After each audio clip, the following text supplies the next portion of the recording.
If you're like me, you're fortunate enough to enjoy working in advertising. But if you're like me, then you also enjoy getting paid at the end of the month. And let's not kid ourselves, we all like to see that number increase as we go through our careers. So today I'm going to share the 7 steps I would usually go through to get a pay rise.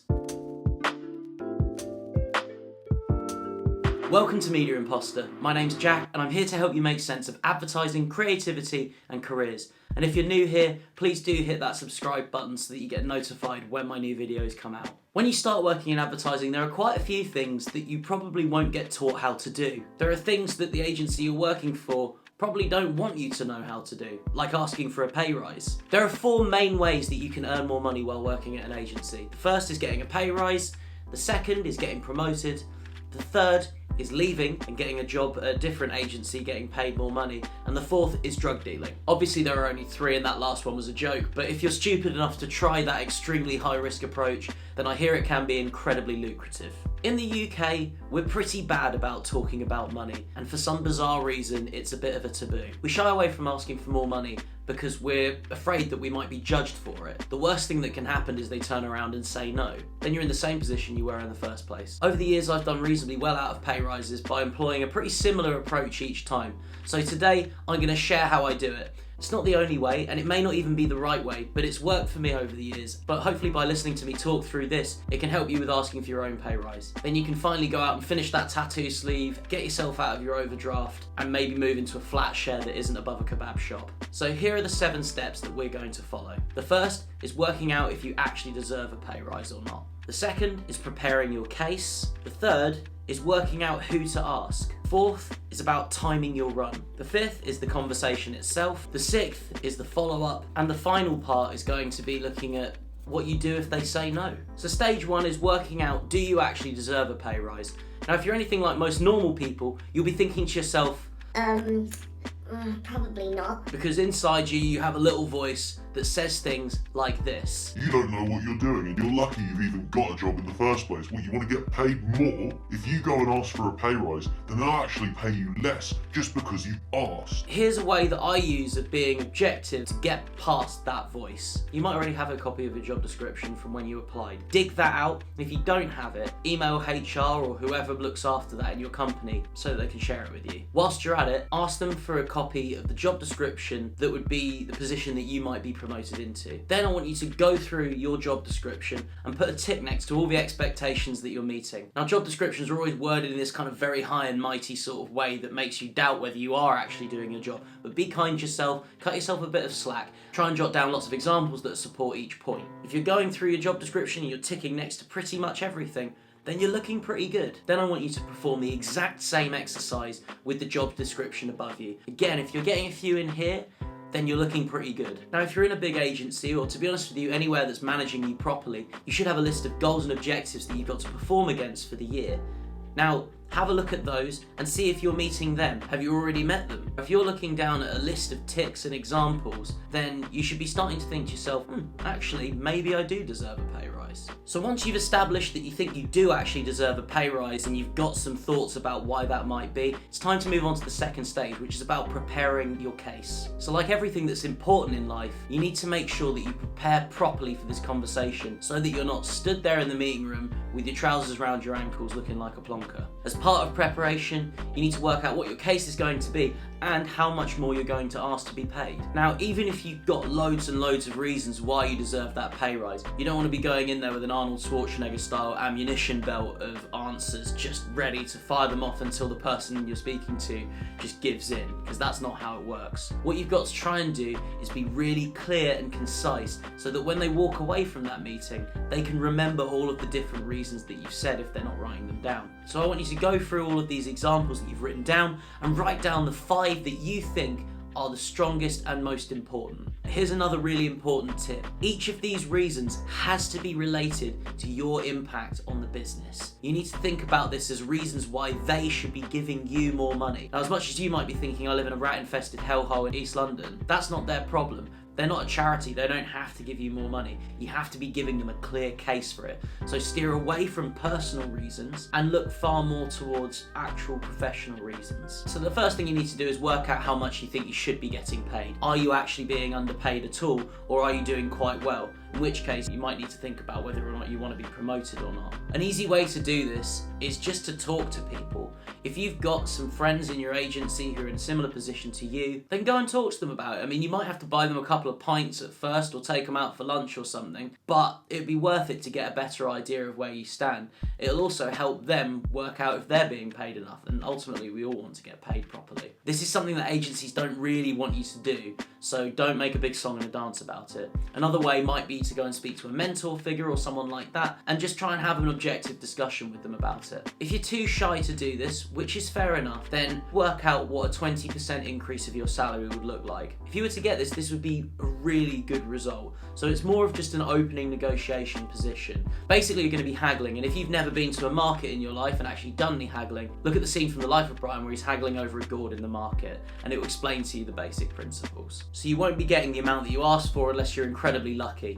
But as my mate Arthur Saruga says, God loves a trier. Stage 3 is about working out who the right person to ask is. The right person to ask is going to vary hugely depending on what kind of agency that you're in and how senior you are. Basically, you want to look for a kind of Goldilocks zone between senior enough to actually hold the purse strings or have a say over it, whilst also making sure that these people know who you are. In my first agency, there was only about 50 to 60 of us, and I just went directly to the managing director because they're the person who's ultimately making the call. But if you're somewhere huge like Mediacom or JWT, then you might want to look for a head of department, as they'll be senior enough and they will have some autonomy over the pay within their department. With all of these situations, you might want to make sure that you bring along the person who leads your team so that their nose isn't put out of joint. So basically what I'm trying to say is, if you're a senior account executive, don't ask the account manager, because even though they're your line manager, they probably won't have the final say over your pay. So if you ask them, they're just going to go and have to make the case to someone else.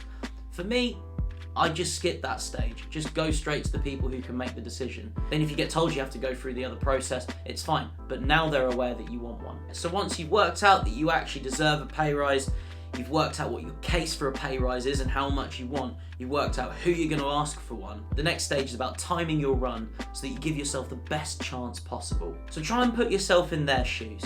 Work out when they might actually have the time to be able to talk to you about this, because obviously it's really, really important that you get them at a time when they're a little bit more open to hearing what you have to say. So don't do it when they're busy and they're clearly having a shocker. Don't do it when they've got a meeting. Don't do it when they're coming out of a meeting. And don't do it when they're about to go home either. The thing is, ultimately, they are going to be open to talking to you about it, because this is an important conversation about a member of their team who, as you've already worked out, is performing well. So any manager worth their salt will want to listen to your case. So if you can't quite pluck up the courage to go and speak to them in person, which I would recommend doing if you can find a time, send them an email asking if they've got 20 minutes of time to talk to you about something important. It's really important that you do this after you've got your case straight, because if they turn around and say, well, what is it that's important? You've got to tell them that it's about your remuneration. And then they may just come straight over if they've got time there and then. So you've got to be ready to go. What I would suggest, however, is that once they've said, yes, I'm free at 10 o'clock on Tuesday,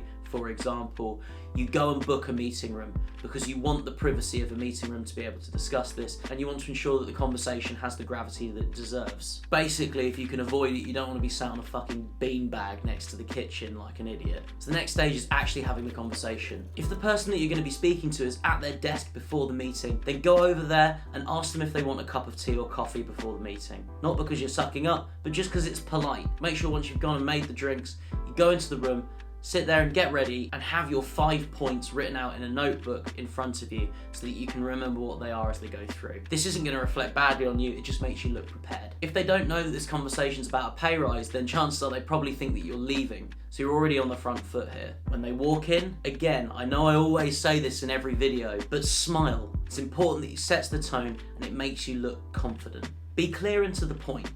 Start out by thanking them for taking the time to speak to you, because inevitably if they're quite senior, they'll have incredibly busy diaries. Then explain that you'd like to talk about your remuneration. Then you can start to talk through the 5 reasons that you think that this is now relevant. Bosh. bosh, bosh, bosh. Then you want to finish by saying how much you're currently getting paid, because they won't know or they won't remember. Then say how much you want your pay to be increased to and how much of a percentage increase this is. It's likely that there will then be a little bit of discussion, hopefully a little bit of back and forth. Be robust and respectful with your responses. Remember, stand your ground because you deserve this and you've worked that out. When you come to the end of the meeting, make sure that you agree a time frame and any actions. The sixth stage is the follow-up. When you leave the meeting and go and sit back down at your desk, send them an email saying thank you for your time again, and then list out the actions that were agreed. This gives you something that you can lean on when you're in future talks, and it's also good as a reminder to them so that when they're looking at their emails later, they don't completely forget. So the seventh and final stage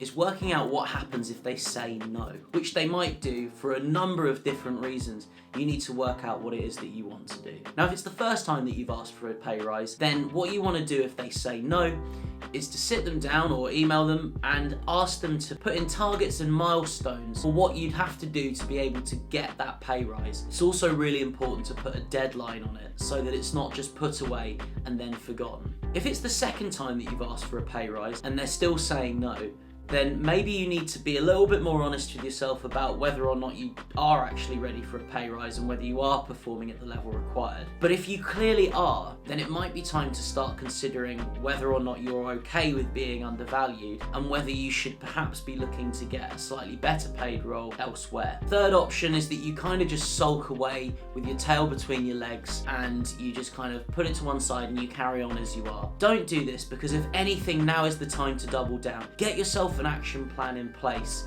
and follow it, and make sure that you hold them accountable to it, because ultimately, even though they're not a charity and they're not just going to give you money for the sake of it, you're not a charity either, because you've got a specific set of skills that you have been working up over however many years, and you need to make sure that you are valued properly for those. So look, it's not an easy thing to be able to do. In fact, it's probably one of the most difficult conversations that you'll ever have at work, especially if you're from the UK and you're really reserved about money. And that's why the majority of people won't do this. They'll wait for the hand that feeds them to come down like the claw from Toy Story. The way I see it is that the worst thing that they can do when you ask for a pay rise is say no. So remember, if you've enjoyed the video today, if you found it useful, share it with your colleagues, share it with your mates, and hopefully we can all get paid a little bit more this year. Thanks for watching, guys. We've got this.